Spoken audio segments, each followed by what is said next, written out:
mzee aje. Ilikuwa nimekuaje? Kwaje tumepoa. Sisi tumekusaka kuja kuona. Wallahi. Tulikuwa tumekusaka, kwani ulikuwa wapi? Mimi nakuanga tu hapo bezi yangu. Umemedi hapa. Alafu kuna kitu Jola alikuwa anataka kutuambia na mimi zanibamba. Kitu gani hiyo? Zanibamba, hebu mwambie. Sasa mimi nikafikiria tuache hizi mambo za mtaa. Tukiwa marafiki sawa. Marafiki unajaribu kumaanishaje? Tuache hizi vitu za mtaa, sasa tukue marafiki tumeshikana pamoja. Sasa urafiki sawa kweli sana.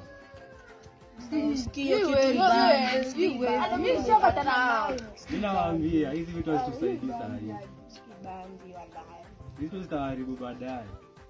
Mimi naambia idi yangu popo. Uko hivi, urafiki itaendelea venye ilikuanga tu. Ndio ama niaje masi. Iko hivyo. Iko hivyo. Tuendelee hivyo. Nuzuri nishawaambia, tu change. Na nimeona Bena anaweza patikana wapi? Kuna Bena anauzanga maji kwa kioski kingine pale. Tunaweza tuangalie tukimkosa tunaweza msaka. Tumkuteni basi.